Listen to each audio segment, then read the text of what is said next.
उन्हीं से जानते हैं उनकी कहानी, उन्हीं की जुबानी। नमस्कार जी। सत साहिब सर। क्या नाम है आपका? द्रौपदी। आप कहाँ से आए हैं? मैं गांव सौकर, जिला अलवर, राजस्थान से। संत रामपाल जी महाराज जी से आपने नाम दीक्षा कब ली? 2013 में। संत रामपाल जी महाराज से नाम दीक्षा लेने से पहले आप क्या भक्ति साधना करते थे?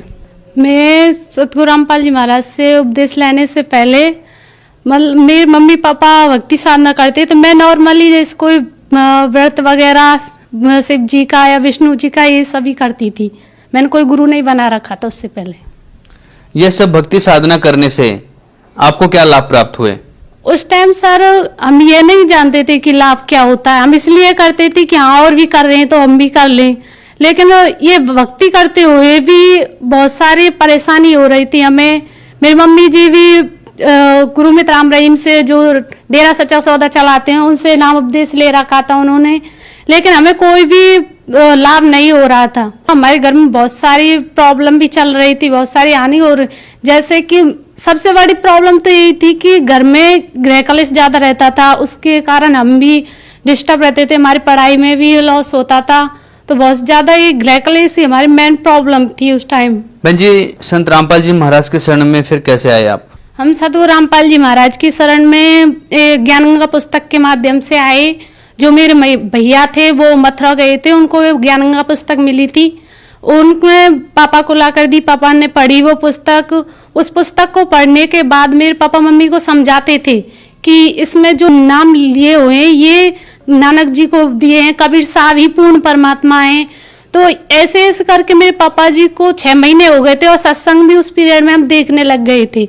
तो उस टाइम 3 घंटे का सत्संग आता था परम गुरु जी का, तो हम उस टाइम देखते थे। और उसके बाद 6 महीने के बाद मेरे पापा जी ने 2012 में नाम उपदेश लिया था मम्मी पापा ने। उसके बाद 2013 में मैंने नाम उपदेश लिया था। संत रामपाल जी महाराज जी से नाम दीक्षा लेने के बाद क्या लाभ प्राप्त हुए? सर सतगुरु रामपाल जी महाराज से नाम उपदेश लेने के बाद हमें ढेरों लाभ हुए, बहुत सारे लाभ हुए। मैं आपको गिना नहीं सकती इतने लाभ हुए, लेकिन मैं आपको मेन लाभ बताऊंगी कि सतगुरु रामपाल जी महाराज से नाम उपदेश लेने से सबसे बड़ा लाभ तो मुझे ये हुआ कि जो परमात्मा कौन है इस चीज की जानकारी हुई, आध्यात्मिक ज्ञान हुआ। उसके बाद हमारी जो घर में गृह कलेश रहते तो बहुत ज्यादा नौबत इतनी आ जाती थी कि किसी को मार दो या मर जाओ, इतनी प्रॉब्लम रहती थी। हम पहले रहते थे उससे बहुत ही एक नरक की जिंदगी आप कह सकते हैं, ऐसे नरक की जिंदगी जीते थे हम। लेकिन परमात्मा रामपाल जी महाराज से उपदेश लेने के बाद वो गृह कलेश समाप्त हुआ। दूसरी मेरी दादी थी जो तंबाकू पीती थी, तो सतगुरु रामपाल जी महाराज से उन्हें उपदेश नहीं लिया था, उससे पहले ही वो तंबाकू सेवन बंद कर दिया था सिर्फ सत्संग सुनने से। उसके बाद मेरा छोटा भाई है, उसके पेट दर्द होता था बहुत ज्यादा, तो उसने जब नाम उपदेश लिया तो उसका पेट दर्द भी खत्म हो गया। और सर मुझे भी 2013 की बात है, जब मैं 12वीं में पढ़ती थी उस टाइम मेरे को थायराइड हो गया था। ये एक्चुअल मैं उस टाइम क्लास में ही थी, तो मेरी मैम ने बताया था उस टाइम कि आपको थायराइड हो सकता है। तो हमने उस चीज का चेकअप कराया खेली में ही, लेकिन खेली में डॉक्टर ने बोला कि आप इसे जयपुर ले जाइए। मेरे भाई था और हम दोनों थे, तो उन्होंने कहा था कि आप जयपुर में जाइए, जयपुर में आप इसका ट्रीटमेंट कराइए। हम जयपुर गए, जयपुर में जाने के बाद मासेकंड वो SMS हॉस्पिटल है, उसमें डॉक्टर मिश्रा बैठते हैं, तो उनसे हमने अपॉइंटमेंट लिया, उनसे कई बार हमने चेक कराया। उसके बाद मेरा थायराइड निकला, तो डॉक्टर ने ये बोला था, इस प्रक्रिया में करीबन 4-5 महीने लग गए थे, क्योंकि हमें जब वो बोलते थे तभी हमें जाना पड़ता था जयपुर, और 1-2 दिन भी लग जाता था वहां पर। तो उसके बाद डॉक्टर ने बोला था कि उस इतनी बड़ी शीशी थी, उसमें कम से कम 150 गोली थी। उन्होंने कहा था कि आपको ये सुबह गोली लेनी है और वो भी भूखे पेट, या तो ये जिंदगी भर लीजिए नहीं तो ऑपरेशन कराना है। मैं हॉस्पिटल के नाम से बहुत दूर भागती थी, तो इसलिए तब तक मेरे पापा और मम्मी ने नाम उपदेश ले लिया था 2012 में, और ये प्रॉब्लम मुझे 2013 में हुई। तो उसके बाद मैंने गुरुजी सतगुरु रामपाल जी महाराज से नाम उपदेश लिया। नाम उपदेश लेने के बाद मैंने सतगुरु रामपाल जी महाराज से जो नाम उपदेश दिया और उन्होंने मैंने भक्ति की, उसके बाद मुझे थायराइड की प्रॉब्लम नहीं हुई, और परमात्मा की कृपा से अब मेरे थायराइड भी नहीं है।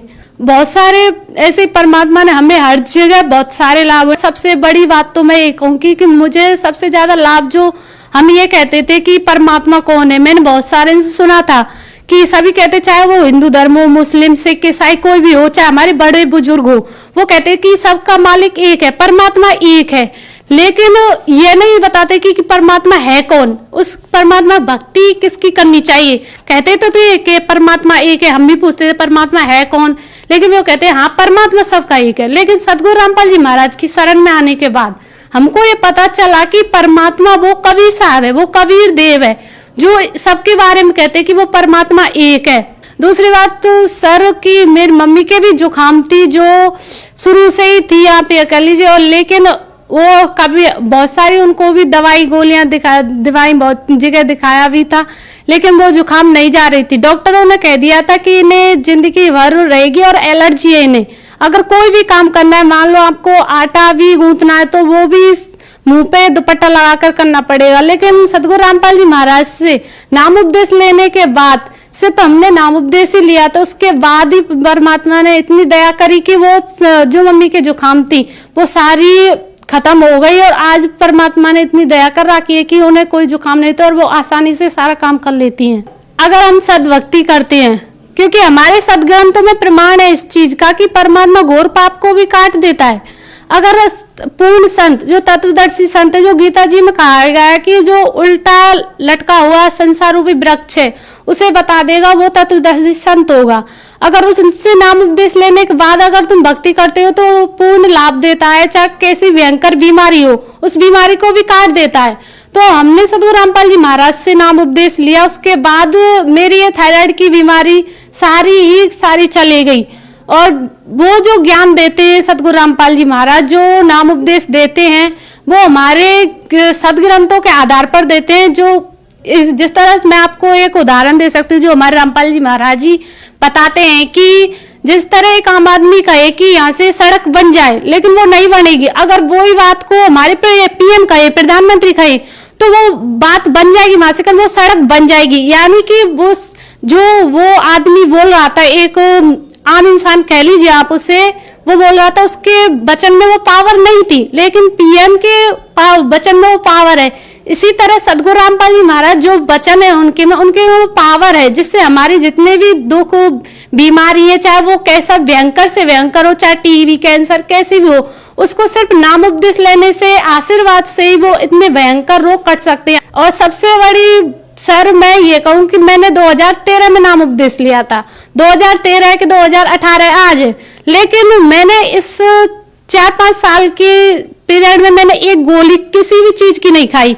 यहाँ तक कि बुखार जुकाम ये क्या चीज होती है, मुझे अभी तक इस चीज की एक गोली नहीं खाई। तो मुझे बहुत बड़े लाभ हुए सदगुरु रामपाल जी महाराज की शरण में आने के बाद। बहन जी, आज संत रामपाल जी महाराज के प्रति कैसी आस्था है? सर मैं इसमें ये कह सकती हूँ कि जो मेरी पहले आस्था थी, तब मैं सदगुरु रामपाल जी महाराज से जुड़ी थी। तो उस टाइम अपनी बीमारी और अपने जो घर में गृह क्लेश थे, तो मैं उस टाइम इस बात से जुड़ी थी कि हाँ परमात्मा सदगुरु रामपाल जी महाराज मेरी बीमारी है वो काट देंगे और मेरे घर में जो गृह क्लेश रहते हैं वो मिट जाएंगे। लेकिन उसके बाद धीरे धीरे हमें ज्ञान हुआ और परमात्मा में जो हमारी आस्था पहले थी उससे मैं कह सकती हूँ कि हजारों गुना आस्था उसमें ज्यादा बढ़ी है।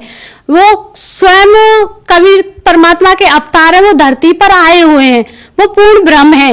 मैं इस बात को दावे के साथ कह सकती हूँ, क्योंकि जो परमात्मा 600 वर्ष पहले आए थे कबीर साहब, उन्होंने स्वयं को छुपाकर ज्ञान दिया था। उन्होंने हमेशा कबीर दास लगाकर ज्ञान बोला था। और आज 600 वर्ष के बाद स्वयं सदगुरु रामपाल जी महाराज के रूप में कबीर साहब आए हैं, जो वो पूर्ण परमात्मा है। और यहाँ पर मैं ये भी कहना चाहूंगी कि जो हमारे भारतवर्ष में अगर कोई बदलाव ला सकता है, जैसे कि आजकल बहुत ज्यादा हम एजुकेटेड होते हुए भी दहेज प्रथा को बहुत ज्यादा बढ़ावा दे रहे हैं, और नशा जितने भी है बुराइयां बलात्कार वगैरह ये बहुत ज्यादा बढ़ गए हैं। लेकिन सदगुरु रामपाल जी महाराज से नाम उपदेश लेने के बाद ये सारी कुरीतियां, ये सारे जितने भी जो बुरे कर्म है वो सारे छूट जाते हैं। तो हमें जो भक्ति सदगुरु रामपाल जी महाराज देते, उनके आधार पर अगर हम भक्ति करेंगे तो हमारा एक अलग से भक्त समाज बनेगा। और सदगुरु रामपाल जी महाराज जो अब समाज बना रहे हैं वो दहेज रहित समाज बना रहे हैं। बहन जी, आप भक्त समाज को क्या संदेश देना चाहेंगे? सर मैं भक्त समाज से निवेदन करना चाहूंगी, क्योंकि संदेश तो हमारे सदगुरु रामपाल जी महाराज देते हैं। मैं उनसे निवेदन करना चाहूंगी कि आज शिक्षित समाज है, वो अपने जो हमारे सदग्रंथ हैं उन्हें देखे, उनमें क्या लिखा है क्या नहीं लिखा है, उसके आधार पर उनके सत्संग सुने। मैं ये चैलेंज के साथ कहती हूँ कि अगर वो 1 महीने सदगुरु रामपाल जी महाराज का सत्संग सुन लें तो उनके बाद वो खुद प्रूव कर लेंगे कि क्या सही है और क्या गलत है। उनको ये समझ में आ जाएगा कि जो हम आज तक कर रहे हैं वो गलत है न कि सही, क्योंकि हमारे शास्त्रों में कहीं भी इस चीज का प्रमाण ही नहीं है। जो हम मंदिर या मस्जिद इन चीजों में जाते हैं या फिर हमारे जो भी कर रहे हैं वो सही नहीं है। तो सदगुरु रामपाल जी महाराज से नाम उपदेश लेके उनको पहले सत्संग सुने, सत्संग समझे, क्योंकि आज सभी शिक्षित है और सभी भाई बहन जितने भी हैं सभी नाम उपदेश लें। संत रामपाल जी महाराज जी से नाम दीक्षा कैसे ले सकते हैं? सदगुरु रामपाल जी महाराज का जो सत्संग आता है उस दौरान नीचे नंबर दिए होते हैं, उन नंबरों पर फोन करके नामदान केंद्र की जानकारी ले सकते हैं और नाम दीक्षा प्राप्त कर सकते हैं। धन्यवाद जी। पद साहिब।